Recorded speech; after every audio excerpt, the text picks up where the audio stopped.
Welcome everyone to our YouTube series, Test Prep Made Easy. So in this particular series, we are going to post regularly questions on our YouTube channel. The questions may pertain to CAT preparation, maybe pertaining to GMAT preparation, as well as of various topics which are tested in these particular exams. For example, quants, LRDI, English, and various areas which are tested. And each day we will handle certain number of questions and their video solutions. The best approach is to these questions in these videos. So have a happy preparation ahead and enjoy the video. Thank you.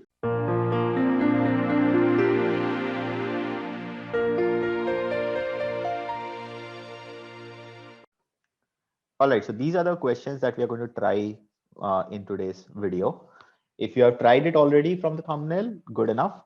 If you haven't, you can pause the video at this point and try it once before you look into the solutions. We recommend you doing that. But if you just want to enjoy the solution, that's also good enough. And go ahead and watch the solutions now. All right. Although this on the face of it looks like a time and work problem, but this is actually a basic idea of a ratio itself. So it says that A's capacity to do a work is the average of, now this part you have to read properly, otherwise you'll make a mistake or be confused while reading it itself. So whenever you have a problem in reading, so just reread that part again if you don't understand in the first go. So what it says is A's capacity to do a work is the average of C's capacity and that of B's capacity taken twice. So average of C's capacity and that of B's capacity taken twice. So what it means to say is A is actually the average of C and 2B. That's all it says. So average of C and 2B. If the capacities are indicated by ABC respectively for these three people ABC. So that is what the statement is saying. Similar thing in the next statement, B's capacity to do the same work, by the way, the same work is obviously relevant, is the average of, again, C's capacity and that of A's capacity halved. So B's capacity is equal to average of C and half of A's average. So something like this, right? So that of A's capacity half. So B is equal to C plus A by 2. Now, what are we looking for? We're looking for the ratio of capacities of A and B. So if I have to compare A and B, so C need not be taken into account, right? I mean, we don't have to take into account C. So all we have to do is just, what I'm going to do is I'm going to just write C in terms of A and B from either of these two equations, and then I'm going to equate that. So from this first one, so I hope you can do this quickly. So what I'm doing is I just multiply 2 here and then subtracted 2b. So C is equal to 2a minus 2b. And here again the same thing, C is equal to 2b minus a by 2. That's all we have, right? And then simply equate the two sides. So what you have is 2a minus 2b is equal to 2b minus a by 2.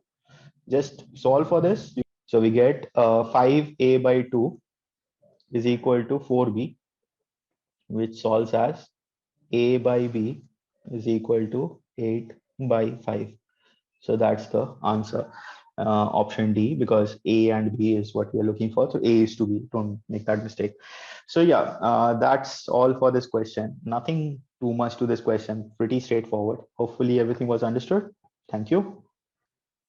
Okay, so there is some simple interest, compound interest kind of thing happening in this question. So a person invested a certain sum for 5 years at rate of R% per annum simple interest. Okay, so there is one side simple interest. If he had invested the same sum at the same rate, compounded half yearly for 1 year, he would have received the same amount. Okay, that's going to be very high percentage return. So find R, yeah, and you can look at the options, and the lowest that we have is 91%. But I don't think that will be, I mean, it will be something around 800 or 1600 itself. So we can actually solve this with the options, but yeah, because there are comfortable options. But let me just show you a way in which you don't have to require options, because this kind of question can actually come without options as well in certain exams. So let me just do that. So what I'm going to do is we know that the amount will be equal, but since the principal is same, because he is investing the same sum, right? So since the principal is same and the amount is same, the interest will also be same. So I'm going to focus on the interest part. I'm not going to use the formula directly. I'm just going to use basic idea. So interest from the simple interest will be 5 times R% of P, isn't it? Because we have 5 years, each year we'll get R% of P. So 5 times R% of P, as simple as that. But in terms of compound interest, now see, we are looking for 1 year interest, but it is compounded half yearly.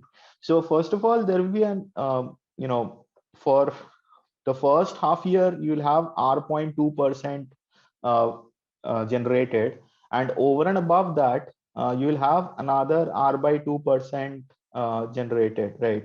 So the overall thing, if you are aware of successive percentage change, so it is A plus B plus AB. In this case, A and B both are R by 2. So R square by 4 upon 100, AB by 100. So that is the successive percentage idea. A plus B plus AB by 100% is the overall change. So this much percentage will be generated of the principal, right? So what we know is this interest should be equal to this interest, right? Just notice this percent of P and percent of P, that is common, right? So ignore it. So what you know, what you need to do is something like equate this 5R to R by 2 plus R by 2, which is R plus this thing is R square by 400, right? So what you have is something like this. Just solve this equation and you'll get the answer. By the way, R cannot be 0, so you can cancel out R here. So you have 5 and this is 1. So you get 4 is equal to R by 400 or R is equal to 1600. This is what I was saying, right? It has to be a very high percentage return.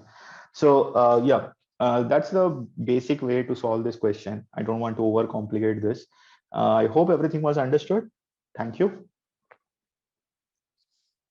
All right. So we have a geometry question in which diagram is not given. So whenever this happens, I always recommend my students to read to a certain extent, get a bit of understanding going what sort of picture you have, and then draw it. I mean, don't draw it and then get to a situation where you have to redraw it and all.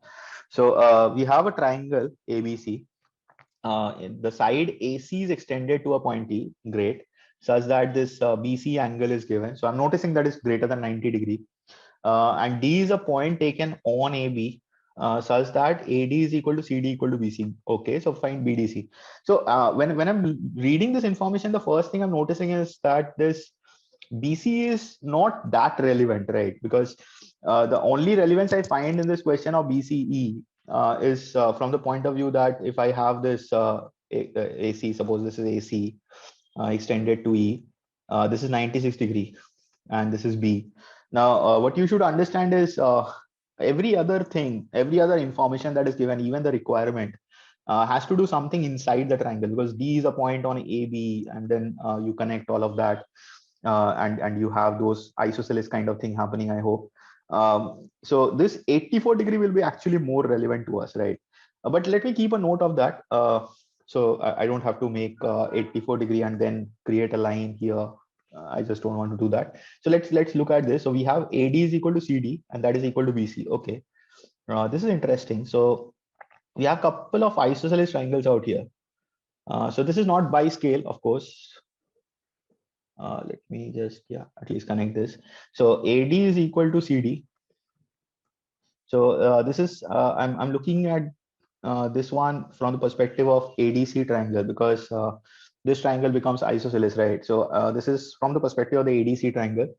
And also BC is equal to CD. So BC is equal to CD. So these three sides are equal, right? So BC is equal to CD. Again, I'm looking this from the perspective of the BCD triangle. So these two triangles are my focal point. And what are we looking for? BDC. Okay, so this is an angle on this triangle. So I'll have to come to this particular triangle, right? Let me start with that. So let's assume this angle to be something. So we have this BC and CD equal, right? So this side and this side are equal. So if I take this angle to be theta, then this angle will also be theta, right? This will be 180 minus 2 theta, and this will be 180 minus theta. So let's do that. So let me represent this as 180 minus theta, and this angle as 180 minus 2 theta, right? This angle BCD. Now check this, AD equal to CD. So in this triangle, this side is equal to this side, right? So if AD is equal to CD, then these two angles will be equal, right? This one and this one. So these two angles will be equal, and you have 180 minus theta here. So these two angles should add up to theta, isn't it? So that you have 180 degree in total. So each of these should be theta by 2. So this should be theta by 2, and this should also be theta by 2. Now notice what happens. So this angle plus this angle should add to 180 degree, right? Because this is a straight line after all. So what you have is theta by 2 plus 180 minus 2 theta plus 96. This adds up to 180 degree, and that's all you have to solve. So this goes off. Get these two on the right hand side. So you have 2 theta minus theta by 2 on the right hand side. By the way, I'm switching sides. So is equal to 96. So this solves as 3 theta by 2. So let me write it here. Is equal to 96. So theta is equal to 96 into 2/3. So which is 1/3 less. So just take off 48 degree from, so not 48 degree, my bad, 32 degree from 96, and you have 64 degree, or 32 into 2, anything. So pretty straightforward, nothing too much to it. But as I said, I mean, if you draw the diagram, for instance, if you would have started by randomly allocating the vertices ABC, now you have to extend AC.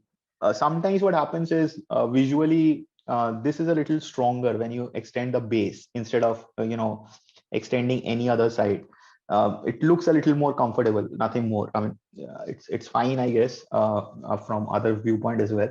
But sometimes, I mean, a bigger problem happens. So you might take a certain assumption while drawing the figure after reading, let's say, the first sentence itself. And later on, you realize that, okay, this is wrong because this will be visually too much incorrect. So that will be, again, you have to redraw it or not. So just gather a bit of information, what is presented, and then try to allocate whatever you have. So pretty simple problem, nothing too much to it. Nice one at that, actually. But yeah, a pretty simple one as well. So hopefully everything was understood. Thank you for joining in. Okay, there's a very strong relationship. Now this is something I explain in our classes. I'm not going to too much of details, but the idea is that when you have perimeter kept constant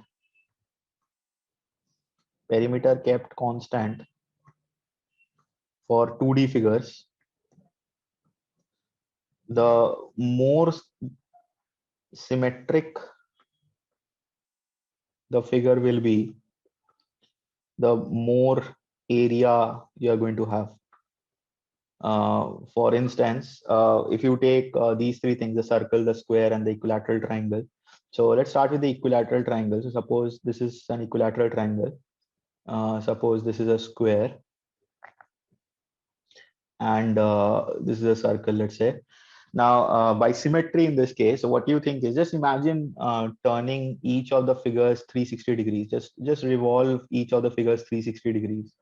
Now, for the triangle, when you rotate it 360 degrees, there will be 3 instances when you will get this exact shape, right? Because it's symmetric 3 times. I mean, there are 3 vertices, there are 3 sides, and something like that. So you'll have 3 times getting this exact, coincidence, exactly this, right? For square, you'll have that 4 times, but for a circle, you'll have infinite times, right? So the more the number of sides for regular figures, by the way, equilateral, triangle, square, of course, circle, all of these are regular figures. So for regular figures, the higher the side, higher the number of sides, the higher is the symmetry, right?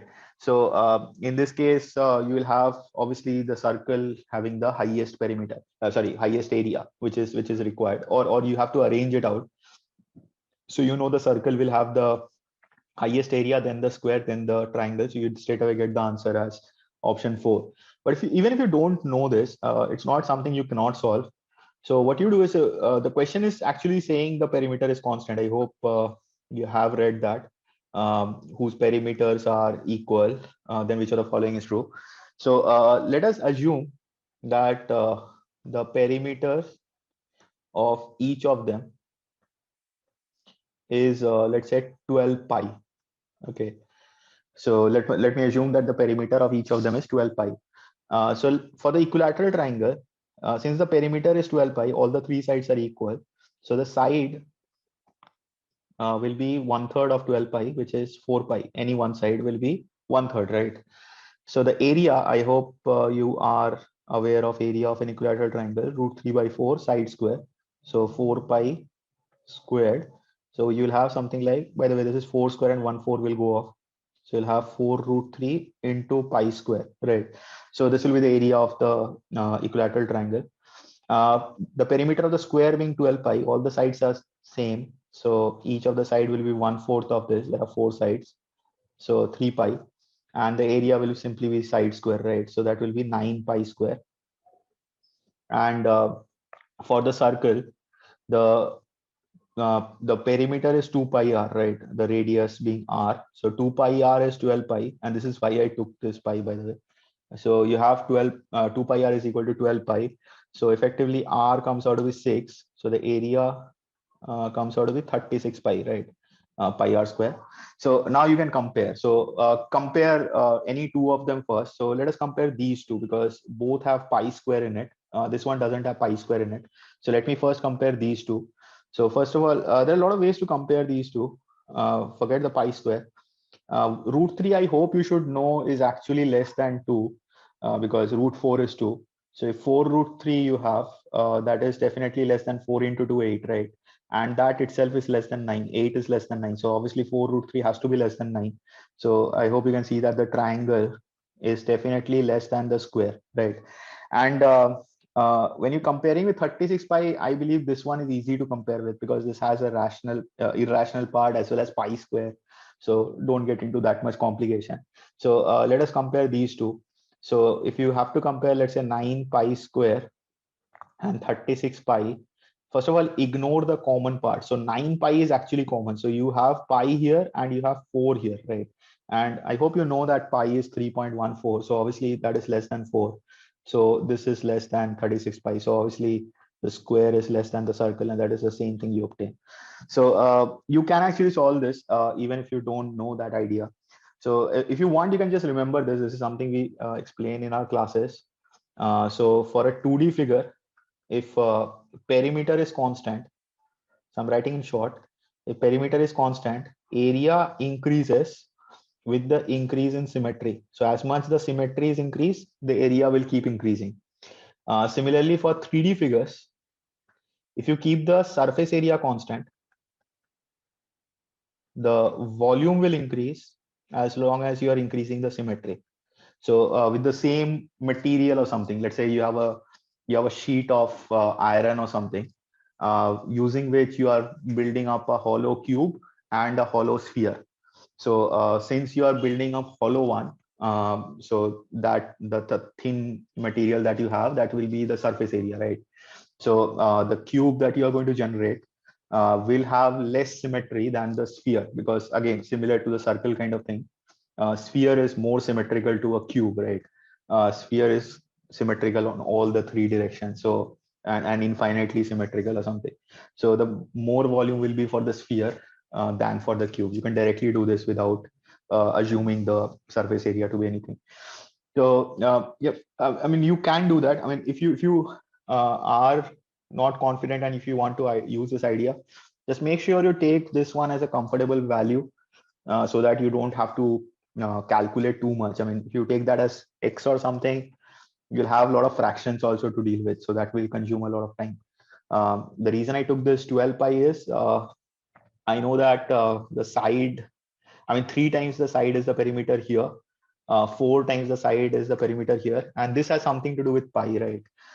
So I just took a LCM of 3 and 4 and then multiplied pi to it. That's all. So automatically you can see that at least excluding the pi thing, all the other relevant parts, so the sides in these two cases and the r in this case, excluding the pi thing, are integer, right? 4, 3 and 6. So yeah, that's all I had to add for this question. Hopefully everything was understood. Thank you for joining in. Hopefully you liked the solutions we provided for these questions. And if you did like it, do not forget to like the video and share, subscribe, and comment. Do subscribe to the channel and click on the bell icon. In that case, you'll get notification as soon as we upload a new video. And if you want to check a bouquet of courses that we provide, so we have a huge variant of courses from customizability to full preparation. You can check our website www.mathoratory.com. I'll leave the link in the description below. And have an enjoyable preparation ahead. Welcome to the Math Oratory family and have a good exam ahead.